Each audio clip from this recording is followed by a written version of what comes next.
Okay, everybody, we're going to be streaming live very soon.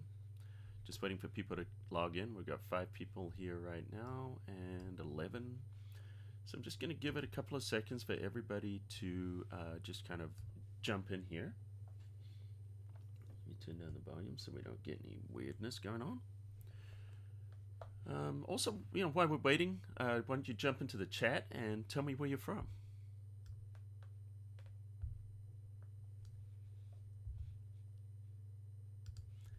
And also let me know if you can hear me.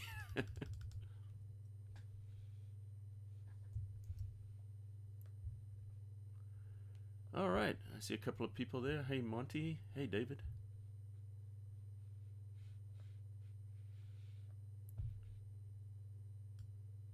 Minneapolis and Edmonton, Canada. Awesome.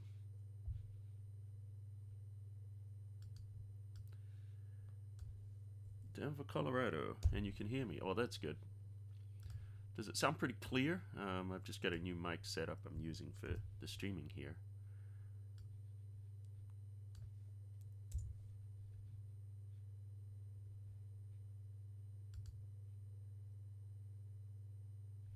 Yes, I do, David. Yeah, I do these live streams for Photoshop. I haven't done a ton of them.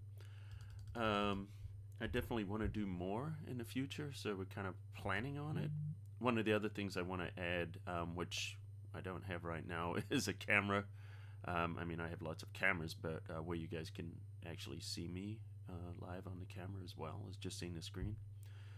So once I figure out the ins and outs of this, we'll add that later. Oh, I'm glad this sounds good. I'm using one of these Yeti mics. Seems to be okay for this kind of thing. So we're going to start in just a second. I'm just exporting something right now.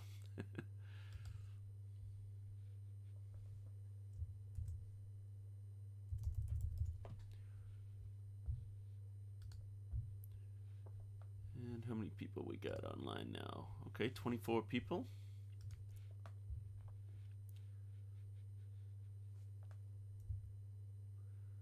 So how many of you guys right now are using Lightroom Classic? I'd be curious to know. Just let me know in the comments there.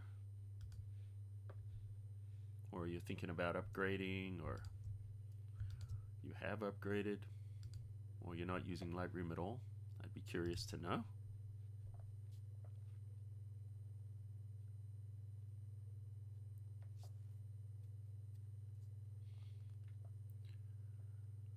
All right, so you guys are using Lightroom. Monty, Skelly, and Peter, Handtowers. Hi from Spain. Hi, how are you? All right, we're getting a few more people on here now, so I guess it's time to get started. One of the things I do want to mention, I just kind of popped this up, is really what spurred this is I was creating this course on Lightroom Classic, and I think you guys who are part of the cafe would be very familiar with that.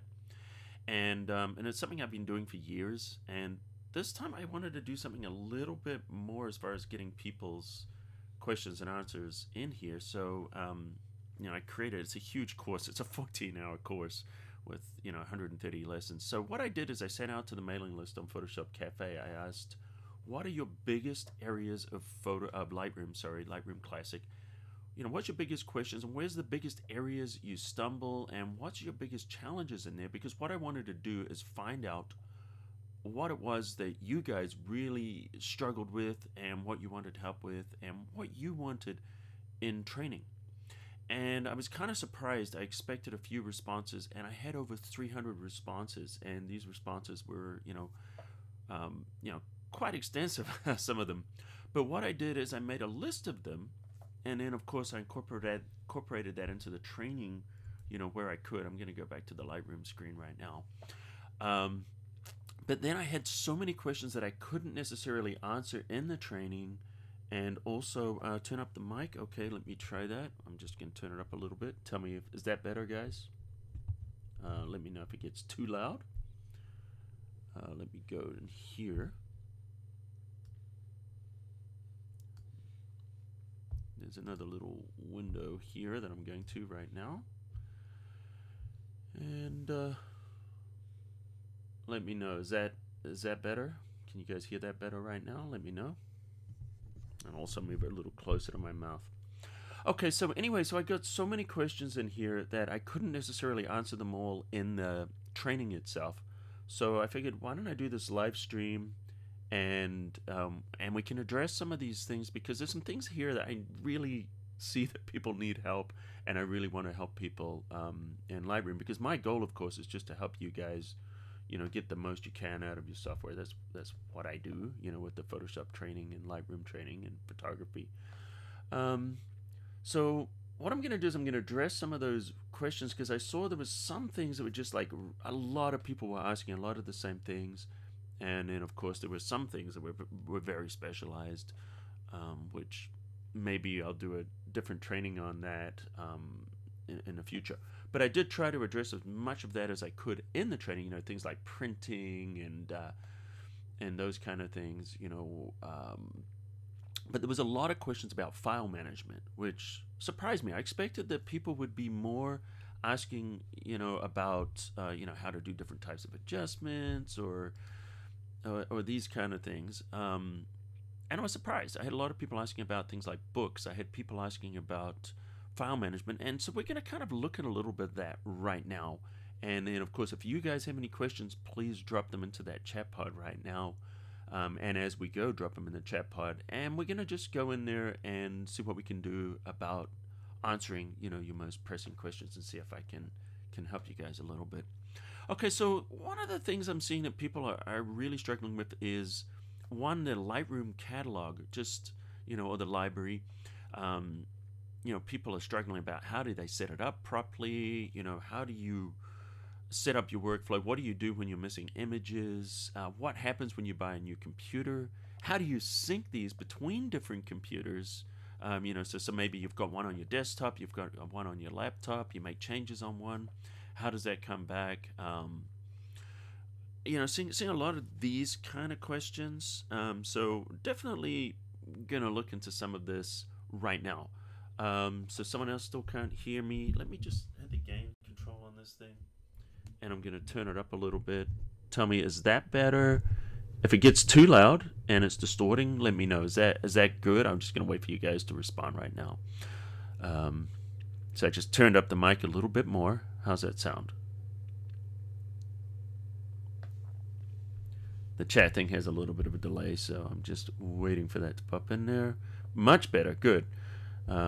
Great. Okay, glad to hear that. Definitely don't want you guys straining to hear me or having to turn your speakers up too loud. All right, good. So why don't we, you know, first of all, I'm going to talk about my file management system. Right now, what you guys are seeing is one of my libraries. I have 3 that I have right now, catalogs I use. This one here is for my aerial photos, and you can see it's my actual live one. It's got 40,000 images on it. I've got another one with about 100,000 images on it, which is my main photo one. And then I have a third catalog that I have that I use for mobile photography, you know, for my iPhone stuff. I don't sync all of my iPhone stuff on CC. What I do is I just plug my iPhone, and also I can plug I also have an Android Pixel 3. And I just plug those into my computer, and then I can actually, if you turn the phone on and then you go into import, you can actually see your phone on there as a drive, and then I actually import all my photos in there. Now, I may share some of those on the cloud, and, you know, we'll touch on that a little bit too.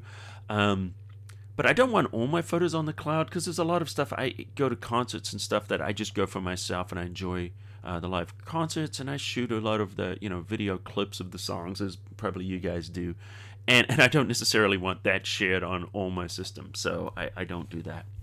Okay, so my system that I have right now for my backup, we can see on here, under folders, this shows you the drives that are attached. This is the HD, or I'm using a trash can Mac Pro right now. And you can see I barely got any images on there. I've got 20 on there that I just put on there.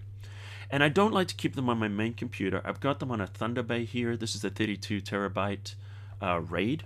It's made by OWC, And this is my main drive right now. So I have 32 terabytes, and then I try to organize this into different folders and different things like that. But you'll see most of them, 36,000 of these, are in photos. And all my other photos are in there. So I keep them on there. And at the same time, what I do is I use Carbon Copy Cloner, and I have other drives attached. I have a G-Tech RAID. I've got another G-Tech Thunderbolt. I've got, some external drives. And what I do is I back up these. So I'm working off my main drive here, the Thunder Bay. I could be using that in a RAID configuration where it also backs up, but I want access to the whole 32 gigs. 32 terabytes. So I have other drives, and then I'm just like using Carbon Copy Cloner up here, which of course is not working right now because I just updated to the latest version of the Mac OS. So I've got to figure out if I can get that going. You guys know anything about it, let me know in the comments. But anyway, so that backs up to these 3 other drives, and then so I have redundancy with those other drives, and then I know that everything is safely backed up, and also I'm working off this drive, which is really big and also really fast, so that helps with my management. Now, when you're moving files around, one of the things you don't want to do is go into the drive and move a photo. Say, for example, if I go here and I look at these photos and I want to move these, what I'm going to do is I'm going to select them here inside of Lightroom. Notice I'm under the drive. These are called the volume browsers, and if you collapse this, you can see these are the drives that you have attached. And it gives you how much space is used and how much capacity it has. So this is on the Macintosh HD, and I want to move this to the Thunder Bay, and I'm going to put it under my photos, and actually I put all my drone stuff. I'll show you where I do. You can see all the different subfolders I have under here, and I have one called Phantom, which is where I put all my drone stuff. And you can see those are the drives, all the stuff on that drive there, videos and photos. So if I want to move these other ones, what I'm going to do is I'm going to go up here, I'm going to select them, which is hitting Command A or Control A, and then I will drag these under here, and then it's going to move them. And notice what happens up here. See how those are disappearing? So what I'm doing is I'm moving all of those images onto that other drive. And then the other reason I have all the images on that external drive is if I want to access that with another computer, say my laptop, I can plug it in to that external drive, and I can open up the same Lightroom catalog, and then I'm going to have access to that on that computer. Now, I could also make a copy of that catalog if I wanted, or I could create a brand new catalog and access those photos. So you can have multiple catalogs or multiple versions of Lightroom accessing the same folder of images. So I like to keep the images on that portable drive for that reason. Also, if I want to go down and work on my Windows machine, I can move that and have access to all the photos. So I don't want them hardwired to a particular computer. Also, if I upgrade my operating system, or I upgrade my computer, or I buy a new computer, I want to be able to access that drive. Now, what happens if I rename that drive, or I create a new drive, or that drive dies and I want to connect to one of my backup drives? How do I access the photos? I'm sure you guys have come across this problem, and then you go to do it and it has a different name, and then the photos are missing, and you've got to go through all of that. That's thank you from India there. We've got Abharip Basu, sorry if I'm not pronouncing your name correctly. He did a super chat and said the videos are great. Thank you very much. So when you go to reconnect these images, how do we do that without having to reconnect them all individually? Well, it's actually a lot easier than you think. Let me go down to here, and we can see, you've got photos here, and these photos are missing, right? Well, actually, let's come back to that. Let's just come to, if we're changing the drive, let's start with that. So we've changed the drive, say, and your photos got the little question marks up there, or these little icons saying that these photos are missing. What do you do? Well, here's the thing. If you double click under here, we've got some options here, where we can update the folder location. Now, this is one of the first things you want to do. So if you move to a new drive, and you see the thumbnails, you see these things, but it's not seeing them. That's because the drive's location or name has changed. So when you click that, all you need to do is just navigate to the new drive, and then you would click on it, you would choose it, or a folder also works for that folder. You find that folder, you click on that new folder, and then you choose it, and everything updates. So now you don't have to go through and do that individually. Now that is a huge time saver. Now the other thing is if you have missing images, and I'm just going to go out on a limb here. Let me find one that might be good. I've got something missing here, like under Colin here. So I can see the little question marks telling me that there's images missing in here. And I can see I've got these images, and then I've got these ones missing here. So let's think about this DJI Pano, and it's gone. There's not even a thumbnail. I don't know where it is. I need to find this photo. I don't know if you guys come across this problem very much, but definitely got a lot of questions about these kind of things. So I'm on a Mac, so you're going to have to improvise a little bit for Windows, because obviously I'm on a Mac desktop. But you would use the same features in Windows to do this. So the first thing I do is I'm going to click on this little icon, and it's going to say, hey, you know, I need to locate this. So before I do, what I'm going to do is I'm just going to select that, and I'm just going to right click and click on copy. So what I've done now is I have copied this to my clipboard, so I don't have to remember the name, because I have the worst memory. I mean, really, it's terrible. I mean, people say they've forgotten more than they know. I've forgotten more than I know about everything. Okay, so now what I'm going to do is I'm going to click on locate. And then the Finder window is going to come up. Now, if you're on Windows, you know, you're going to use the Windows Finder, which is the Windows key or whatever it is. And then under the search field, I'm just going to Command V or Control V, paste in the name. Now it's searching for it, and there we go. It found it there. And there it is. There's the image that's missing. All I need to do now is just click on select. But before I do, if you go into options, you'll see another option that says find nearby missing photos. So make sure that that option is turned on. And not only now are we going to reconnect that, we're going to reconnect any other photos that may have moved or been accidentally misplaced that are in this location. And then we just click select, and it's no longer missing. It's just going to update that photo's location. And see where it is there. I have no idea where it went. But it's now back, you know, okay, it's back where it should be. Now, one of the things you can do too is if you're trying to sort things out, what we can do is go to all the photos, and this is where you can find things that you just added, and then you go to added order, and then we scroll all the way to the bottom, and this is where you're going to find the latest photo that you just added. And Rod Shelley, hey Rod, how are you? Says welcome from Kansas City. Hey Kansas City, I don't know what the weather's like there right now. It's a little rainy here in Southern California, which is good. We need the rain.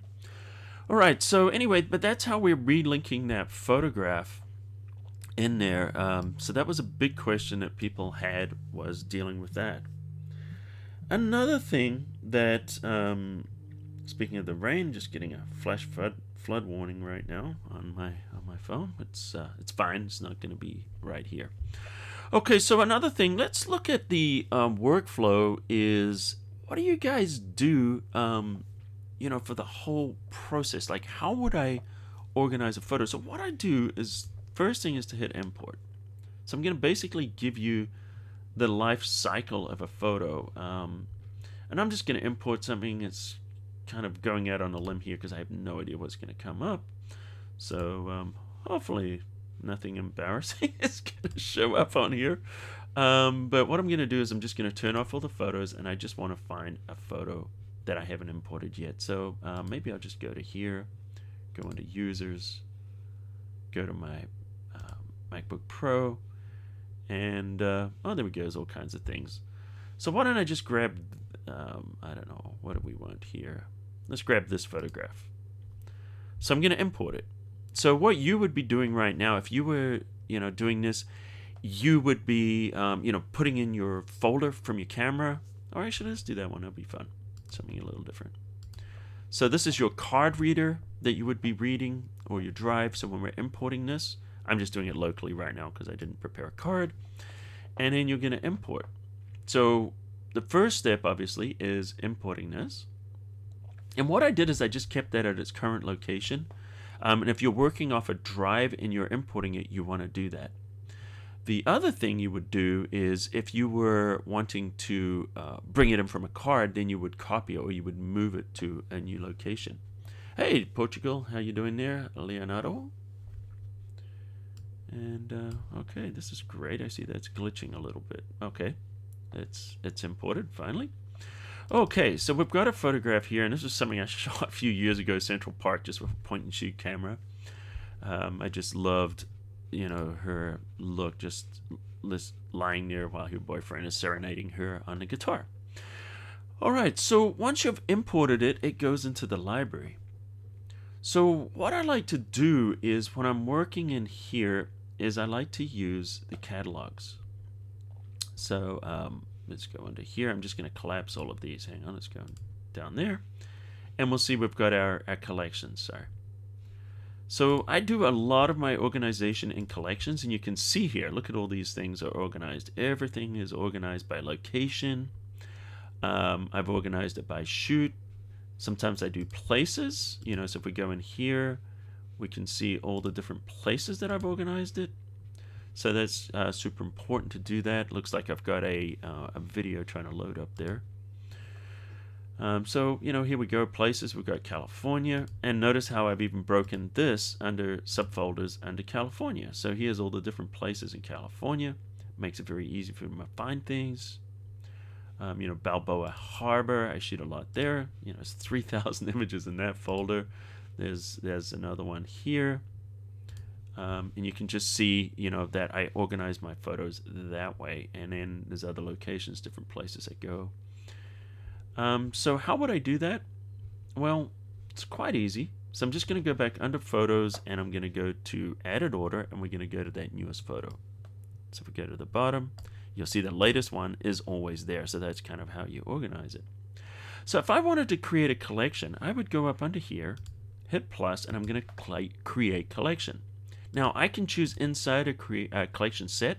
So if I'm going to a new location and I'm shooting and I haven't shot before, I'm going to put it under places, and if it's under California, I would click there.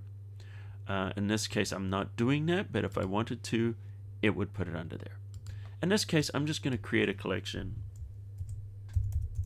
and I'm going to call it people, because I don't really put people a lot in my, I'm using my aerial stuff.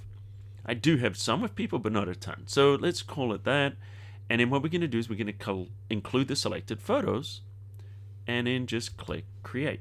And then what happens now is we're going to have this collection, and then whenever I want to add more of people, I drop it into that collection. So basically that's the simple way of just doing the organization. So that's basically how I do that. And then I'll put some kind of a keyword in here that makes it easier to find. So if we go under keywording, you can see there's the keywords there. I've already got New York, point and shoot, trade show, all that stuff. So I'm just going to click on all photos, and I'm going to search for it.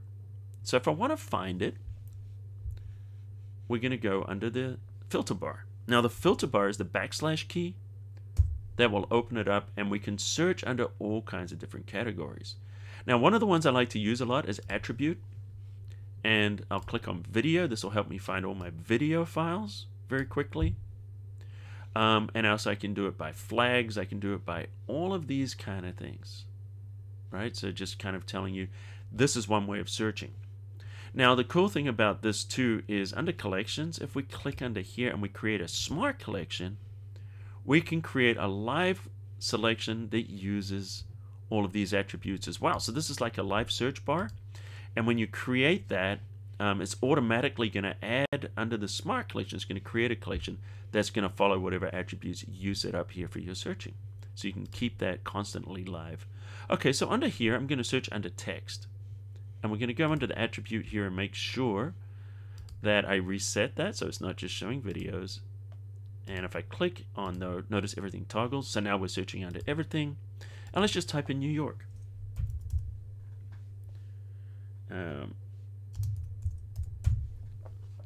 We type in New York, there we go. There's that picture. So that's how you can sort them and you can find them later. There's a lot of different ways of doing this, but that's one of the ways I do it. But sometimes when I hit import, let me show you something on import.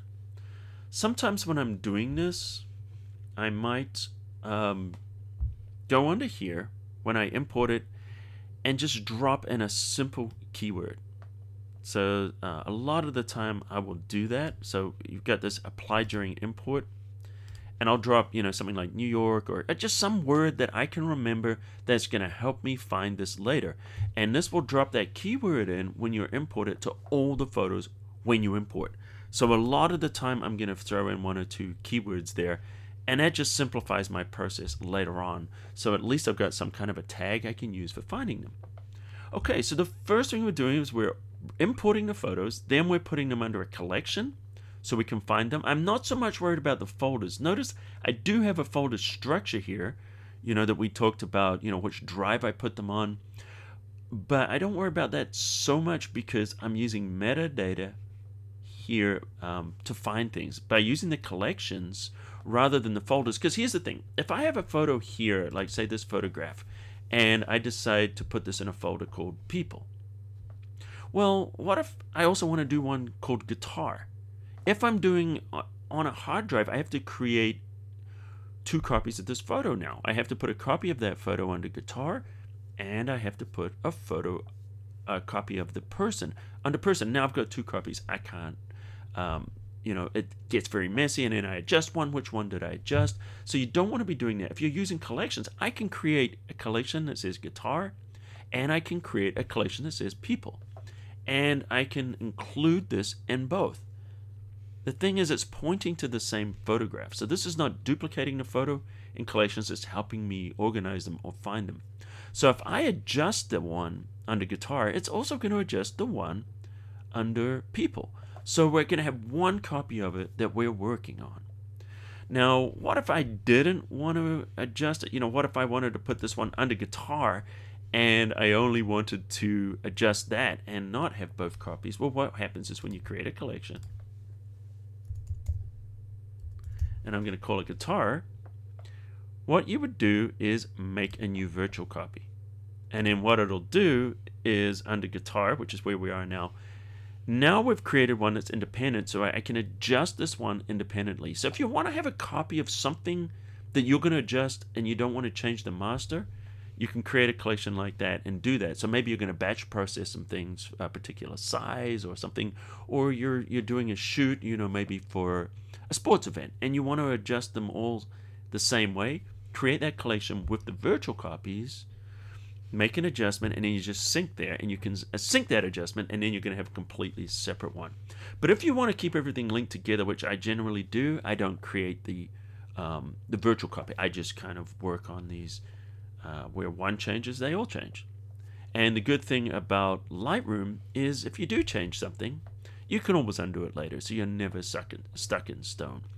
But once again, if you want to do a special treatment, like maybe you want to do black and white or something, and you want to make a copy of a particular set of photographs, then create the new collection and apply that virtual copy, and then you can adjust these, and they're not going to affect the master. The master's still going to be unedited. Okay, so once you've done that, once we've figured out how to organize them and find them, we do the search and we can find them. Then we go into the develop module.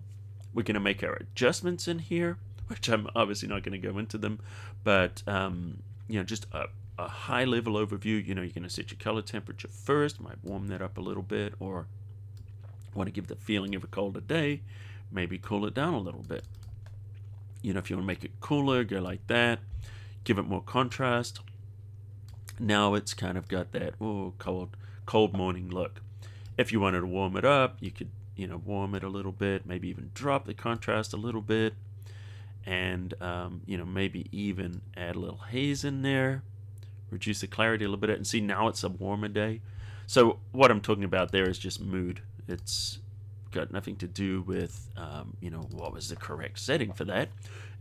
I'm just showing you there. You can set some mood in there by making it feel colder or make it feel warmer. Obviously, there's a ton of things we can do with the adjustments, and I cover all that in my other tutorials. But then I'll do my basic adjustments here. Then I'll go in and do localized adjustments, such as the adjustment brushes or gradients, different things like that, so we can adjust certain areas in there.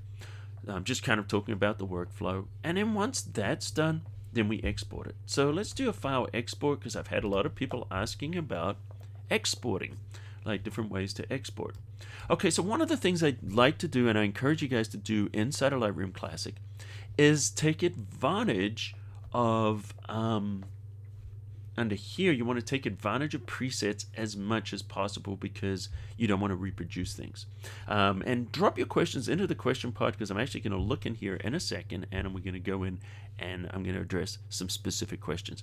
Okay, so when we're exporting it, you're going to choose the location you want to go to, and then the image format here. If you're going to be uploading it to a print service or you're going to be sharing it online, you want to choose a JPEG. If you want to be working in Photoshop, you're going to do a PSD or a TIFF, because these are non-destructive. A JPEG is a destructive format. It's a delivery format. You don't want to be editing JPEGs ever. So when you've finished, it's like you're making a print in a JPEG. Because if you edit your JPEG, you're going to lose quality the more times you work with it. It's destructive. So we can do a PSD or a TIFF. That works really well. The other thing that I might do sometimes is I'll choose a DNG. And so you're actually creating a RAW file. So you can create this from a RAW file, or you could create it from another file if you wanted. And the cool thing about this is, if you use lossy compression, we can change the size. We can actually resize our RAW file. So we can create a smaller RAW file. So maybe you're working in a Canon 5DS, where you're shooting 50 megapixels, and you don't necessarily want 50 megapixel. You can make a smaller version of it and still keep it as a RAW file. Now, if you turn off lossy, you can't resize it. If you turn lossy on, you can. Now, lossy compression on a RAW file is essentially, you have all the non-destructive goodness of a RAW file. So that means when you make adjustments, you can change those adjustments later. You're not losing any of that. So you have the ability to rechange all those things as much as you want. And then when you change it to the file, it's not going to be destructive like a JPEG. But it is going to be lossy, meaning it's going to be a smaller file size like a JPEG. But you can make as many adjustments as you want and redo those adjustments. So they work like a RAW file like that. So they don't bake them into the file like you would in a JPEG. So if you want a lossy file that's small, small size, that you want to have the flexibility, use a lossy DNG. All right. And basically that's it. And then you can resize it, blah, blah, blah, add your watermark. And so you should have, like standard watermarks, which you can't do to a RAW file, by the way. You can't add your watermark. You'd have to be in a JPEG or something like that. And then just click in there. You can go in there, and I've got presets for watermarks once again. And then you go up here. You want to save that. I'm going to click on here, and then I would save this as another preset. So you never have to redo the same things over and over again. You can just reuse presets everywhere. All right, so let's have a look. See what we've got here. If we've got any new questions here, I'm going to have a look in there right now. And just scrolling through the questions here. Hopefully this is kind of helping you.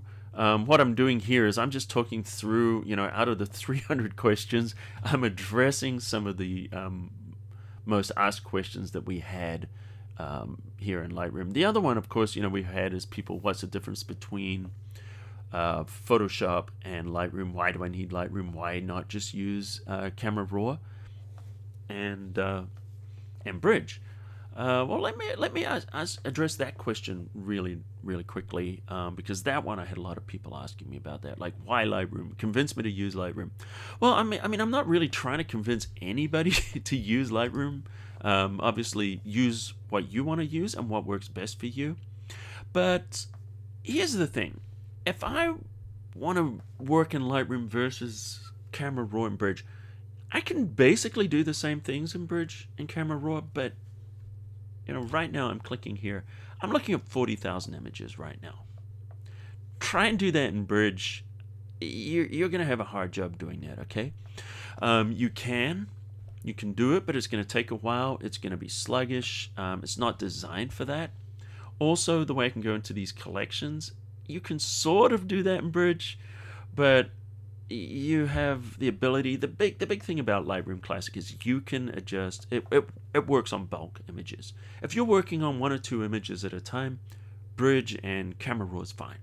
If you're working on lots and lots of images and you want to use this as your home base where you're going to organize all your images, this is a much better way to go, just because of all these organizational tools, searching tools, the ability to use these previews. Like, it creates previews so we can get in and out of here very quickly, looking at the photos. And see what it did is it just built a full-size preview on the fly working from raw images. So one of the great things about using Lightroom organizational wise, it's like a filing cabinet, digital filing cabinet. Really great, really powerful. The other thing is, if I want to work on multiple photos at once, like say I'm here and I'm going to go in the develop module and I'm going to warm this up.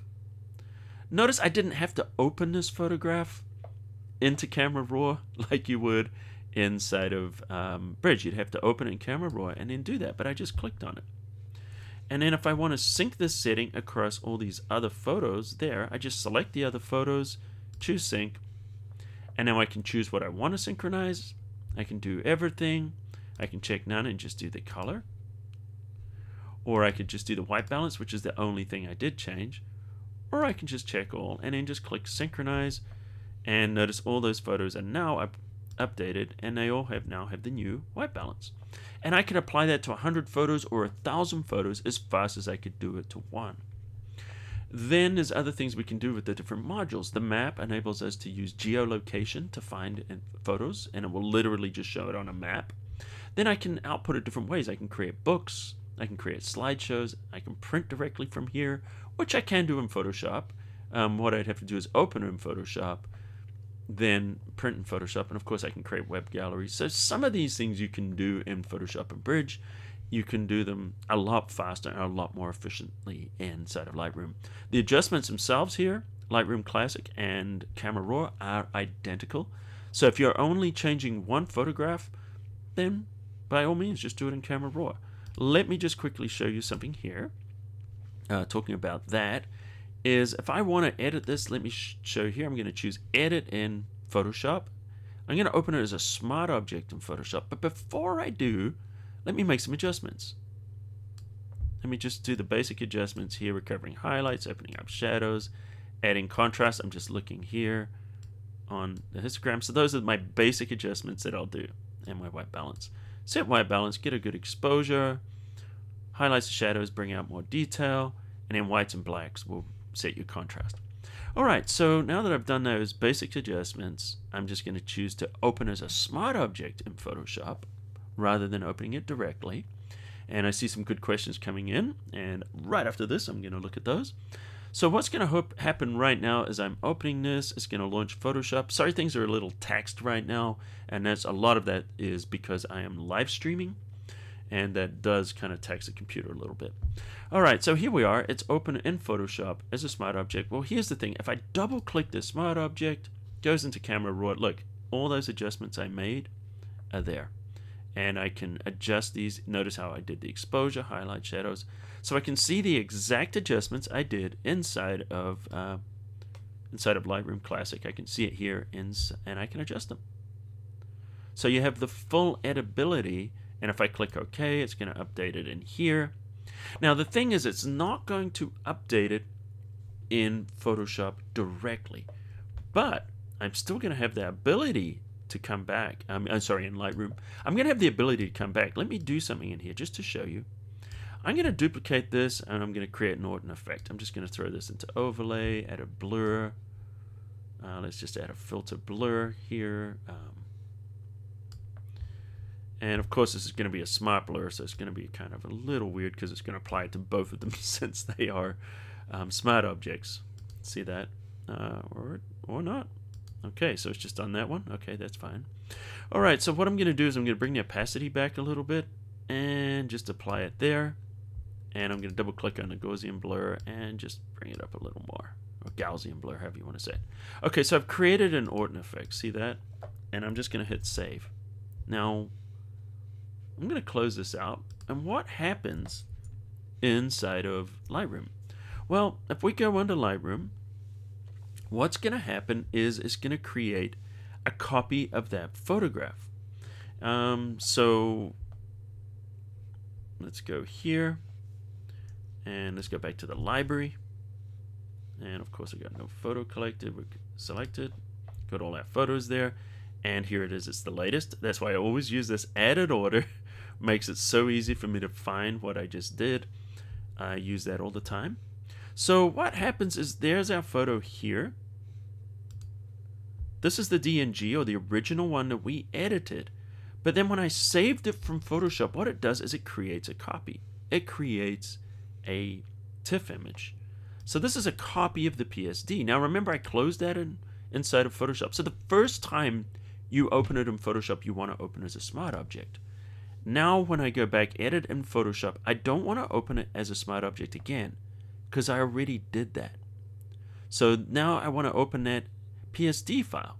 So I'm going to choose to edit in Photoshop, and now you're going to get three options. And by the way, my training that I just did, I go into this in depth of like what each one does. But what I want to do is I want to edit the original. If I edit the copy, it's going to create one more. If I edit the copy of Lightroom adjustments, it's going to stamp any adjustments I made here in Lightroom into it, but we're going to open it as a flattened file. So I'm going to choose Edit Original, click in here, and then notice what it does is it opens up the original file. There it is with our Orton effect. I can still double click. I can go into Camera Raw. Look, all of my adjustments are maintained. Everything is maintained inside of Lightroom, because what it did is Photoshop saved this out as a TIFF. Notice there's a TIFF file there. And then Lightroom brought that TIFF in, and now I can manage that here inside of Lightroom and go back into that original PSD anytime I want. All right, so let's have a look here. Thank you, Leonardo. The smart object tip was good for him.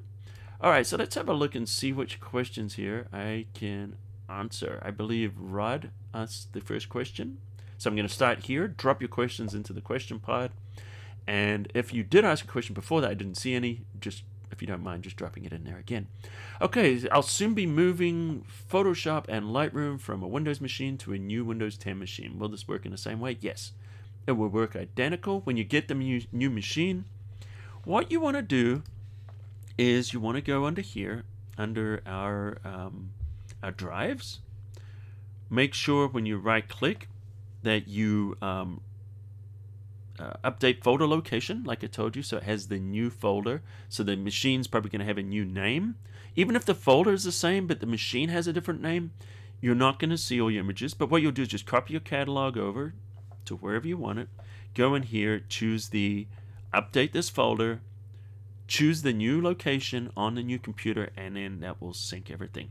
Now the other thing is, if you're trying to find things in here, here's a little tip as well. So you're on there, you don't know where it is in the drive. If you right click on these, you have the option here to show the parent folder. So if I click on here, what it's going to do, now it sees, oh, this one's in Dropbox. Well, where is Dropbox? Well, let's show the parent folder again. And that will just work its way up. You know, there it is now as a PSD Mac Pro. It's under Dropbox, it's under there. So you can keep working your way up the hierarchy, and this will show the entire chain in here where all your images are. Or if it gets too confusing, you can just go in here and you can hide these parent folders. So we're just going to go back in here and hide these parent, because notice here, Dropbox 9, HDR. So this is the same one. It's just showing the parent folder. So we don't need to see that parent, so we can hide it. And now we're just seeing there.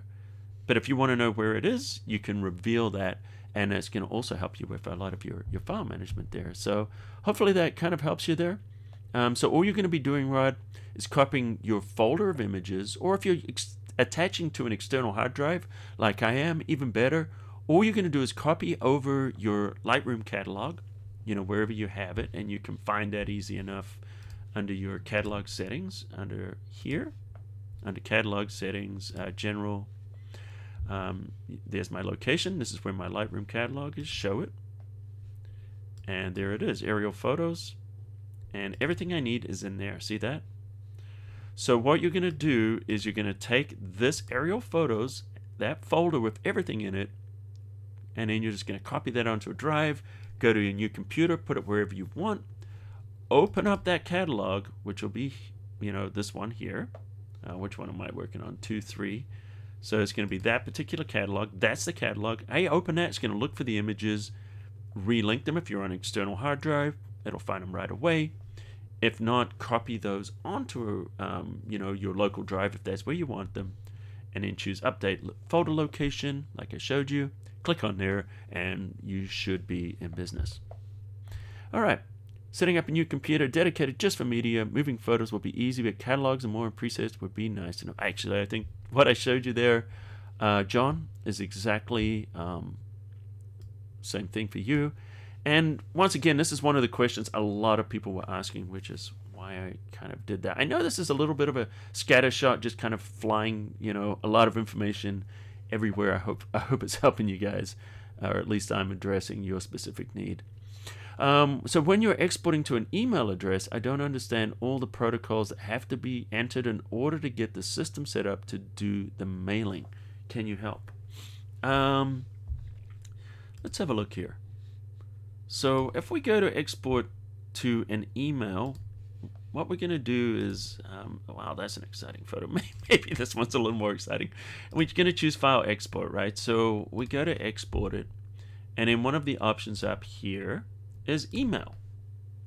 So basically what it's doing is it's creating this, the image that's going to go to the email. I think you understand all that. And if we choose export, what it's going to do is it's going to bring up the email.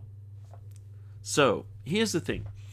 If you're working off a web-based email only, this is going to definitely be more difficult for you. If you're doing something like, you're using Gmail or something like that.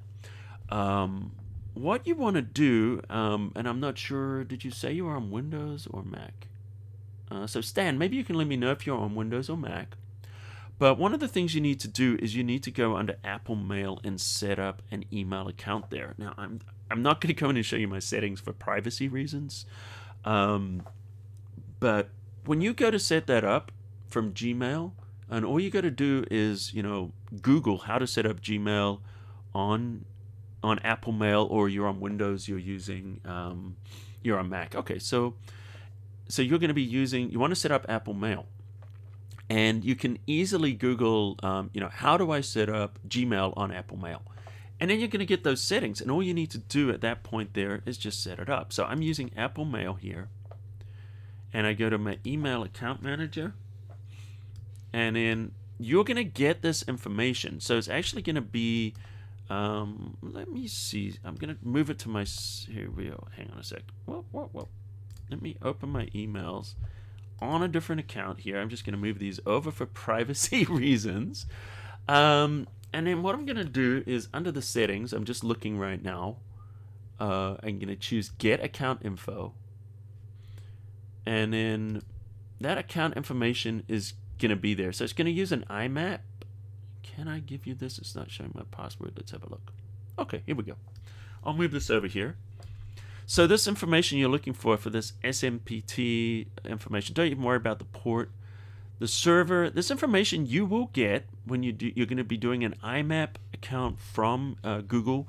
Search, once again, how to set up an Apple Mail, and you'll get that information. And so here's the IMAP right there. Is you're going to be using SMTP right there. Boom. It's going to be gmail.com, and then you're just going to put in your email address, and it's going to ask you for your password. So hopefully that helps.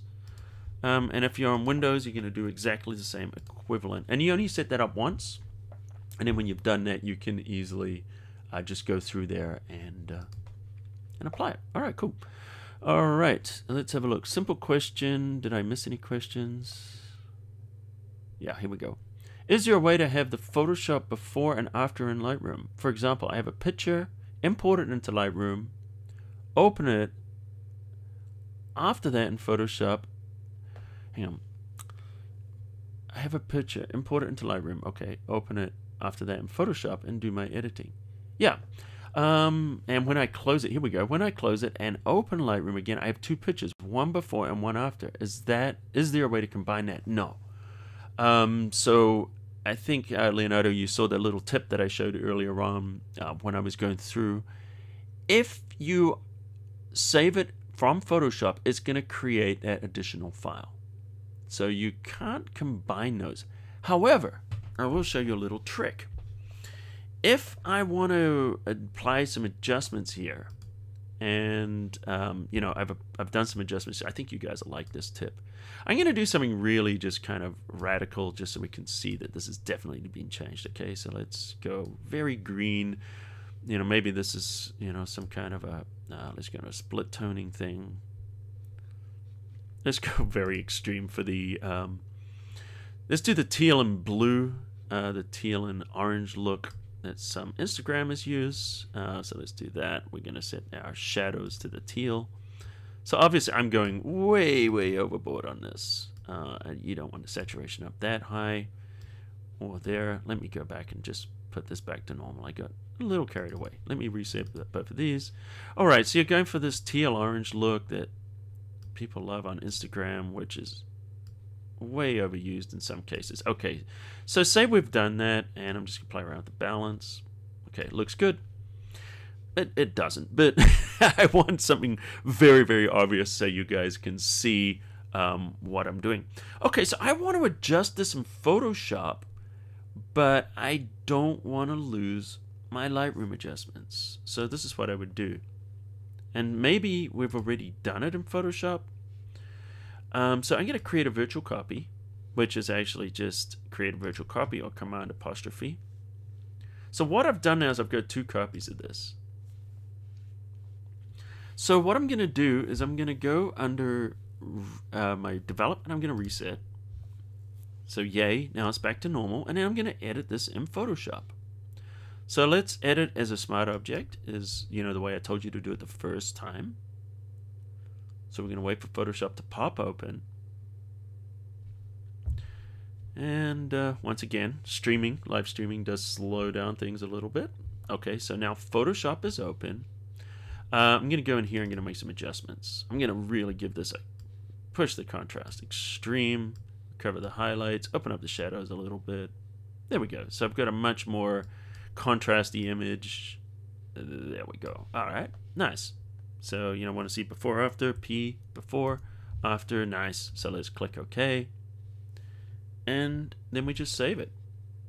And then what happens, I'm closing it out. Don't save, go back to Lightroom. And then we know that Lightroom is going to create a copy of it. So here we are, just waiting for things to catch up. And there it is, it's the edit.tiff, right? So there's the new version of it. So all I need to do now is select the one I made the adjustment, select that, and then I'm going to choose sync, synchronize it, and now what I've done is there's the one I did from Photoshop, which is more contrasty in that, and I just copied the adjustment from Lightroom over to it. So then if I wanted to edit this again inside of Photoshop, this is where it gets good. I choose edit in Photoshop. And you guys are not sure, what do you do? Do I make another copy or edit the original? Well, it's got Lightroom adjustments on here, right? So here's the thing. If I edit the original, it's going to open it there without the Lightroom adjustments.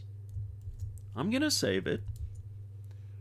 I'm going to go back to Lightroom. Actually, I didn't change anything. Let me change something before so I can't save it unless I change something. So let me just go in here. Let's warm it up a little bit. Nice, warm. Okay, go there. Notice we're looking at the original image inside of Photoshop. Go back to Lightroom. And then there's adjustments I made inside of Photoshop, came back to Lightroom, but look, we lost that adjustment we made in Lightroom. But don't worry, that's why we made the virtual copy of that adjustment. We can sync it and apply that again. whenever we want. So basically, I create that copy and I make the adjustment. Now, the adjustment, you wouldn't do something horrendous like this. You know, let me bring it back a little bit. I just wanted to make it obvious so you could really see. So maybe you're doing some nice adjustments and you need to go into Photoshop. You don't want to lose all your work in Lightroom. Make that virtual copy and just use that as a placeholder for your adjustments. Go to Photoshop, come back, and then just sync it, and then you can do that. So I hope you guys like that. All right, so let's see what we got here. Perhaps a simple question, but I'm struggling to print several photos on an A4 page. The templates of Lightroom are the same photo on one page. Okay, well, that's actually not too difficult. I have no idea what happens right now when I'm going to go into our print module. I'm probably going to have a million photos show up. Okay, so basically all you're doing is you're choosing single image, contact sheet, or you're doing a picture package. So if you choose a picture package, you can, you know, do multiple photos. But notice it all the same. So what you do is go down here. There's just a setting somewhere. One of these things I don't remember off the top of my head.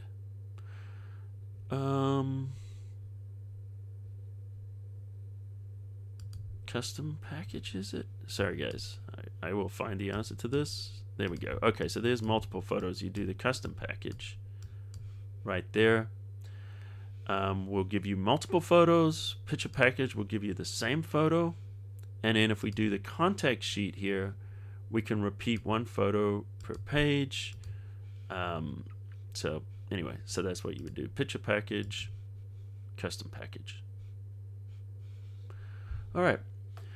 Is there a way to store my photos on the computer, install them on an external drive after my editing?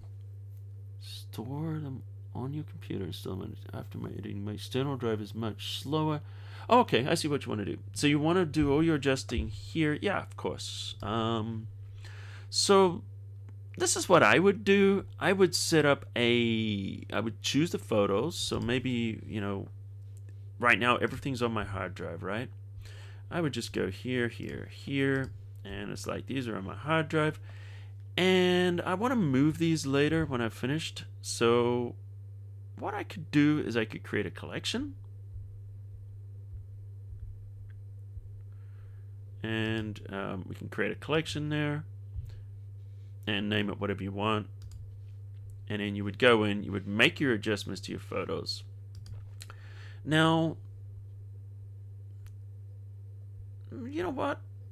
I'm thinking there's a better way of doing that, actually. I was going to show one way. This is what I would do. I would go under your photos under here, and I would create a new folder. So what you need to do is create a folder inside there, name it My Edits, create. So now it's called My Edits. And then what you would do is, wherever that went to, I've got way too many things going on here. Oh, I know why. There it is. There's My Edits folder right there. Okay. So basically what you would do is take the photos that you want to adjust. If you're going to be moving the masters, I would take these photos and I would just drag them into My Edits. And custom order is okay. I don't care about custom order. We're not doing custom order. We don't care. Okay, so I just clicked on something. Okay, so take the photos, drag them into My Edits, move. There we go. Okay, so then you're just going to copy all your photos in there that you want to make your edits to. Everything is going to happen within that folder. I would also copy them to collection because the collection will stay synced with them. And then when you're ready to move that, then what you would do is you would go to, let me just collapse this, give myself a little more room.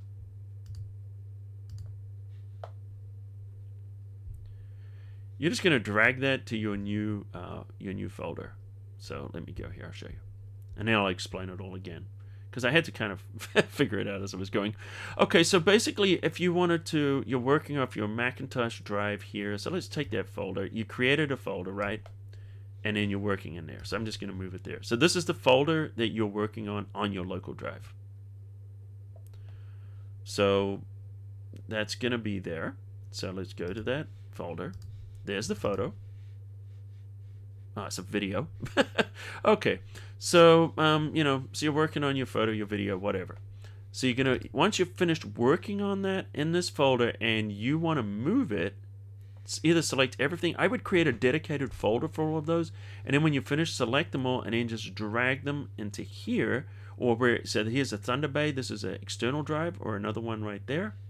All you do is when you've finished working on them, you select them, you drag them in there, and it's going to move them. You'll notice this will go to 8 in a second because it's moving those files, and you'll see that that will go up to 4 when it's done. Once again, my machine is taxed. I've got Photoshop running on there. I've got, you know, the live streaming, and notice what it did. It moved those, so now we've got 5 in there, and so we literally moved those to an external drive now.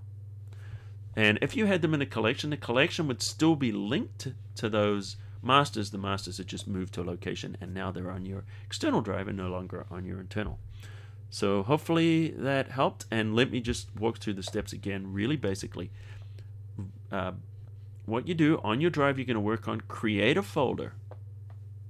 Under here, you're going to, you know, just create a folder like I showed you before, and in that folder you're going to put all the photos that you're going to edit. Then when you've finished editing them, you're going to move them over there. Now, the first thing I would do here, so here it is. We've got those. We've created this folder. All the photos are in there. Make sure you scroll down to collections. Create a collection first. And then you'll see these in the collection. So let me just do this just to show you. I'm going to create a collection called collection 3. Really exciting. So if we go down to collection 3, you'll see them under my collections. I'm sorry, everything is just so sluggish with this live streaming. I have a lot of collections and a lot of photos on here, by the way. So you'll see your collection 3 wherever it is. Let me collapse all this down. No, this is so slow, it's killing me. Okay, so anyway, you're just going to have your collection there, and then when you're finished with that, you're just going to edit them from your folder there, just drag them into the other folder like I showed you, and your collection is still going to show the same. It's just going to, the location is now going to be on your external drive instead of your internal. So rather than struggle through that, I think it's because I got the video file going as well. It is definitely slow. Okay. All right. So do we have any other questions here? I don't want my photos to get lost in Lightroom after editing and relocate them. Yeah, so they won't get lost in Lightroom if you just create the folder like I was trying to do. Let me just select a photo, because when I've got that video selected, it's really making things sluggish. There we go. Okay, so I think you understood. If you didn't understand what I was saying there, let me show you. So there's collection 3. Remember what we did is we put them in the folder on the computer. We created a collection. Here they are in the collection, right? So there's our photos. We're editing those, and let's go back up to where we were in the folder. This is why live streams take a little longer than doing things normal. And so this is the folder here that has these photos in there, right? There they are. And if we take these photos, or that whole folder, and now we copy those or move them, right now we're in a Thunderbird, see that? I'm going to move these to photos. So I'm just going to click and drag, and I'm going to have a hard job finding these later. But I'm moving these, but I'll show you how I can find them. Right now, we're moving all the files. So now there's nothing on my local drive. They are all now under here. There they are on my external drive. So I've moved these from my internal to my external. Well, how do we find them again if we want to work on them? Well, simple. Go into collection 3, and they're still there. See that? So it's not taking them out of the collection. All it's doing is relocating them to a different folder, and we can still access them here and edit them as much as we want. So you have the ability to kind of move things around. Okay, glad that was clear. Okay, Thanks. I just wanted to clear that a little bit. All right, so we've been going, wow, we've been going over an hour, and you guys have stuck with me. You guys are amazing. Thank you for sticking with me for a whole hour. So just one of the things I do want to mention, I'm sure you guys are aware of it. If not, I did create this Lightroom course, and this is where I got a lot of the questions and answers. I'm going to show you here. It's at Photoshop Cafe. And Lightroom Classic for digital photographers. I created this 126 lessons. It's 14 hours worth of content. So this is everything you could imagine in Lightroom, and obviously it's tightly edited. So unlike the live stream, and so I've got all the lessons here. I've given you custom profiles and some bonus presets and stuff like that. This was created from scratch for the latest version of Lightroom Classic, which is the one that just got updated, CC 2019. And I've got a lot of different types of things in here, you can see. And I've got the catalog you can follow along with, presets. I'm giving you everything I work with, plus a PDF table of contents, so you can find the lessons. And these are all the lessons that are on it here. So you can literally go through and look at everything that we've covered. And there's no stone unturned. I mean, we go through printing, slideshows, all that stuff. And a big chunk of this that we're doing is dealing with the volume browsers and, you know, these things I've been showing you, organizing the files, adjusting them. So it's basically Lightroom A to Z. And you can find it here on a bit.ly link right there, or just go to photoshopcafe.com, click on the, just click on Lightroom Classic, and you can see it. And also I'm giving you guys a discount.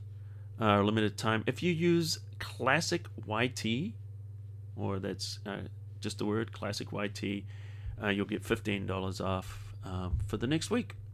So that's basically what I did. Thanks, guys. I really appreciate you guys sticking around and watching this. Next time I'm going to try and keep it a little briefer. I'm going to try and keep it like 30 minutes if we do another one. If you want me to do another one, drop a comment and let me know if you found this useful. I apologize if it was a little too much talking. I think next time I'll make it a little more concise.